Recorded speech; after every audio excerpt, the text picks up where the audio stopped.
কিয়ামত আসার আগে ছোট ছোট যে আলামতগুলো, সব আলামতগুলো একেবারে শেষের দিকে, একটা আলামত শুধু এখন বাকি আছে। এই কিয়ামত হওয়ার জন্য অবশিষ্ট সকল আলামত সমূহ জানতে চাই। কিয়ামত নিকটে, এটি কোরআনে কারীম বহু আগেই ঘোষণা দিয়ে দিয়েছে।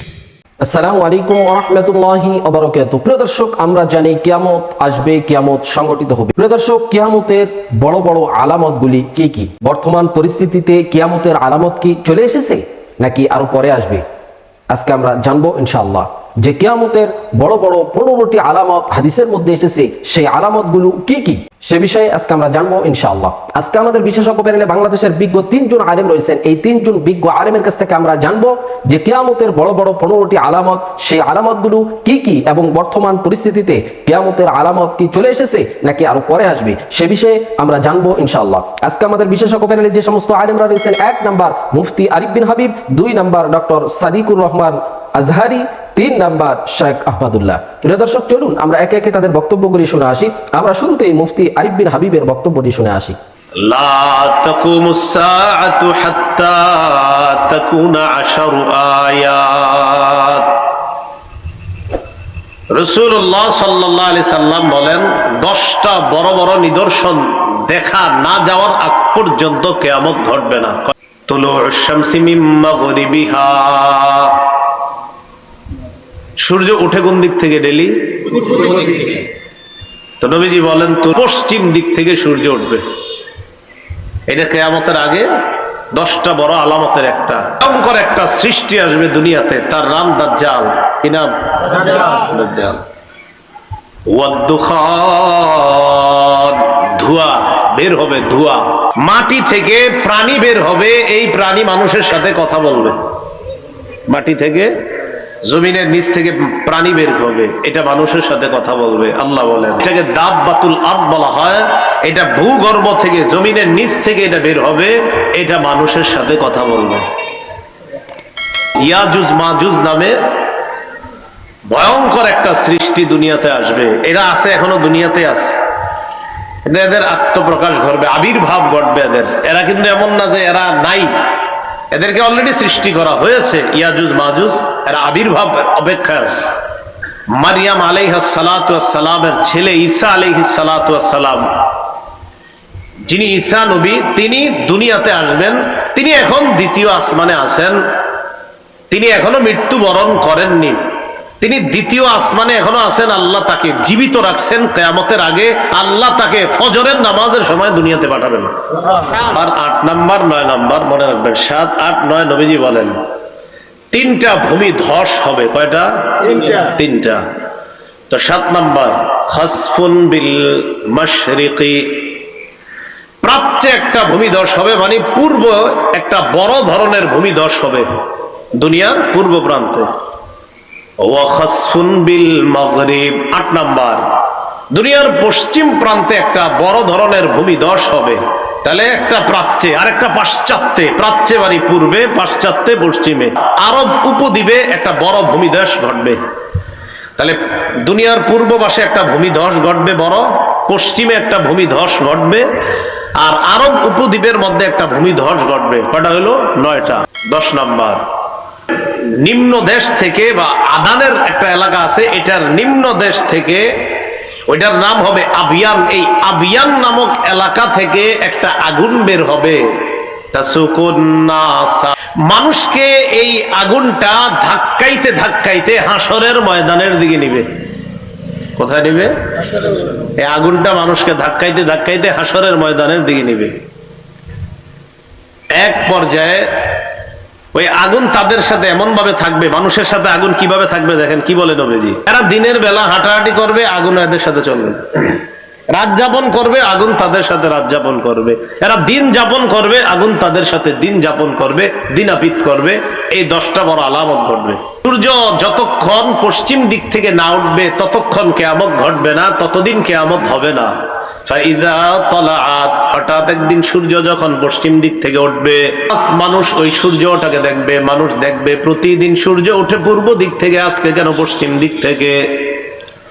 ওয়া আমানা মান আলাইহা, দুনিয়ার মধ্যে যারা থাকবে সবাই ঈমান আনবে, সূর্য কোন দিক থেকে দেখে ঈমান আনবে?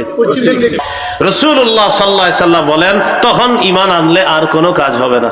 আরে নবী না বলছে যে পশ্চিম দিক থেকে সূর্য উঠবে, তাহলে তো নবীর কথাই সত্য, জান্নাত সত্য, জাহান্নাম সত্য। তখন বলবে আল্লাহ আপনারে বিশ্বাস করলাম, নবীর উপরে ঈমান আনলাম। আল্লাহ কয়, রাসূল সাল্লাল্লাহু আলাইহি সাল্লাম কোরআনের আয়াত দিয়ে দলিল দিয়ে বলেন যে কথাটা আল্লাহই বলছেন কোরআনের মধ্যে, ইয়াউমা লা ইয়ানফাউ নাফসান ঈমানুহা লাম তাকুন আমানাত, সেদিন তাদের ঈমান তাদের কোনো কাজে আসবে না।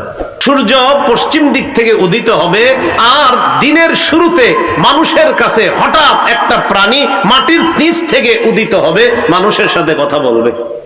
এটা কখন হবে? দিনের শুরু সময়। এই প্রাণীটা আর সূর্য পশ্চিম দিকে উঠার ঘটনাটা একদম কাছাকাছি, মানে একটার পরে আরেকটা ঘটবে। তো বলো 10টা জানলাম, 10টার মধ্যে এই দুইটাও আছে না, সূর্য পশ্চিম দিক থেকে ওঠা আর প্রাণী বের হওয়া, এই দুইটা একদম কাছাকাছি হবে। মানে ভূগর্ভ থেকে একটা প্রাণী বের হবে, এটাকে দাব্বাতুল আরদ বলা হয়। এটার ব্যাপারে ইবনে মাজার 4066 নম্বর হাদিসের মধ্যে আসছে।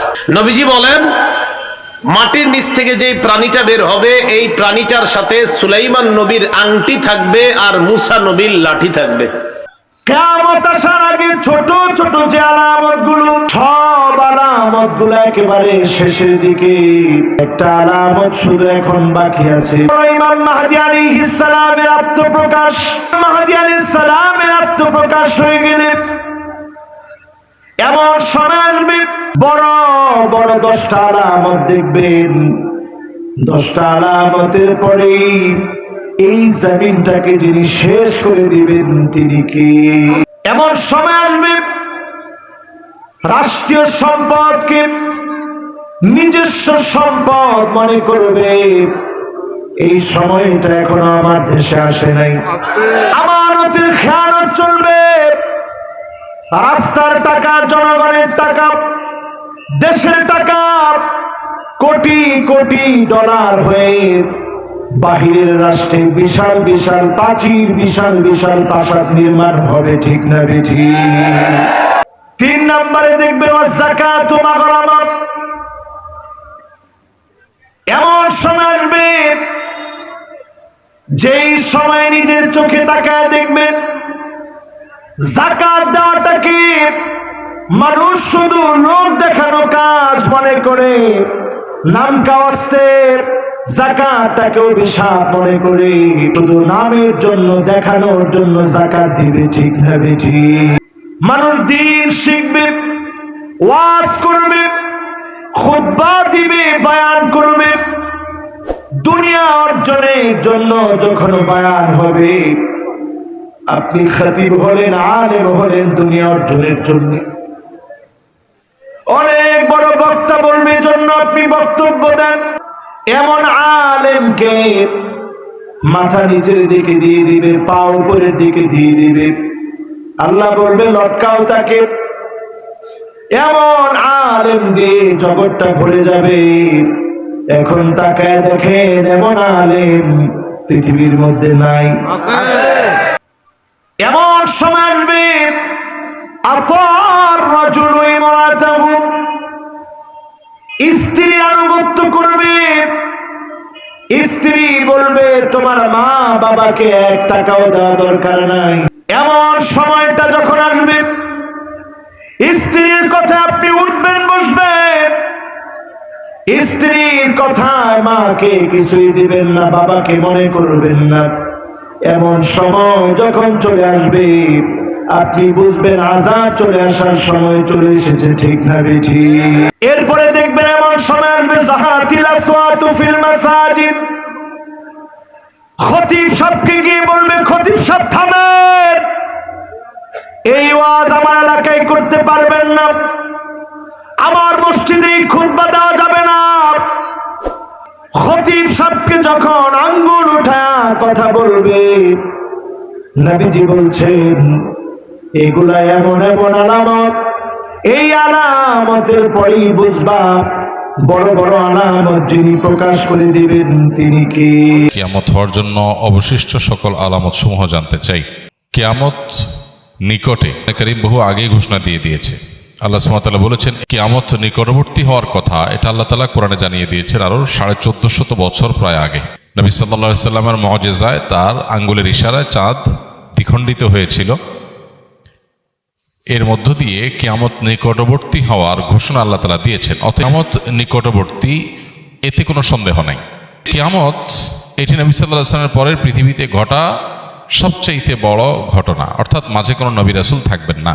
তো এখান থেকে কিয়ামতের নিকটবর্তীতা বোঝা যায়। কিছু ঘটলেই, কোনো ঘটনা, কোনো বিগ্রহ, কোনো কিছু ঘটলেই আমরা অনেকে কিয়ামতের দিনক্ষণ গণনা করতে শুরু করি, যে আর এতশো বছর আছে, এত বছর আছে, আর ঘরবাড়ি করে লাভ নাই, ইত্যাদি ইত্যাদি। হ্যাঁ, একজন ইমানদার সবসময় প্রস্তুত থাকবে আখিরাতের জন্য, কিন্তু এই সৃষ্টি জগতের যে বিশাল আয়োজন আল্লাহ তাআলার, এটা যে আল্লাহ তাআলা ধ্বংস করে দিবেন সেটা অতি নিকটে। এই অতি নিকটের এটা সংজ্ঞাটা কি?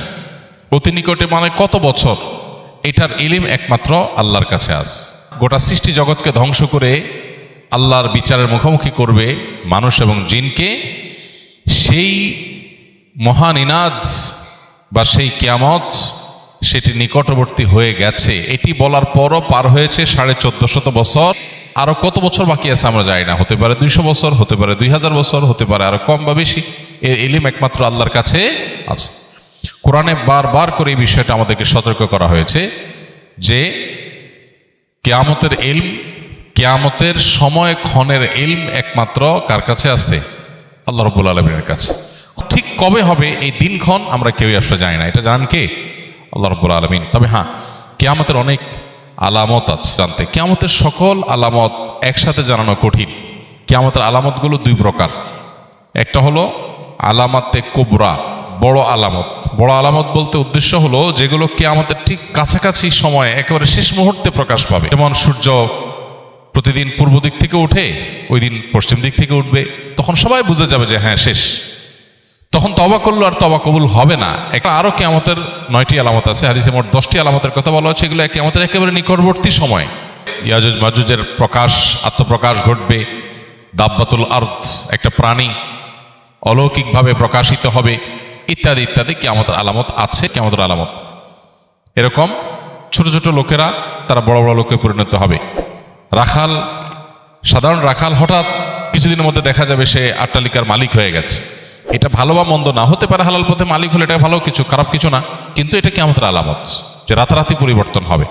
তা তুমি যাকে ভালোবাসো তার সঙ্গে তোমার কিয়ামত হবে, তার সঙ্গে তুমি থাকবে। এই জন্য কিয়ামতের সময়ক্ষণ ঠিক কবে হবে এটা অনুসন্ধানের চাইতে গুরুত্বপূর্ণ হলো, বা এটা অনুসন্ধান করে আসলে ঠিক এক্সাক্ট সময় আমরা বের করতে কেউ কোনোদিন পারবোই না। আলামতগুলো প্রকাশিত হচ্ছে একের পর এক।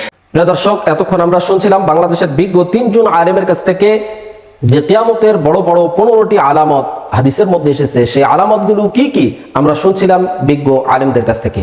প্রিয় দর্শক, বর্তমান বিশ্বে যে অস্থির পরিবেশ পরিস্থিতি বিরাজ করছে, আসলে এগুলি কি কিয়ামতের আলামত নাকি আরো পরে আসবে কিয়ামতের আলামত, সে বিষয়ে আমরা শুনছিলাম বিজ্ঞ আলেমদের কাছ থেকে। প্রিয় দর্শক, এই বিষয়গুলি আপনি একটু চিন্তা করে দেখুন যে নবীজি সাল্লাল্লাহু আলাইহি ওয়াসাল্লাম যেভাবে ভবিষ্যৎবাণী করে গিয়েছেন, যেভাবে কিয়ামতের আলামতগুলি বর্ণনা করে গিয়েছেন, সেগুলি কি আমাদের সমাজে এখন কি বিরাজ করছে, চলে এসেছে, নাকি আরো পরে আসবে? একটু চিন্তা করে দেখুন।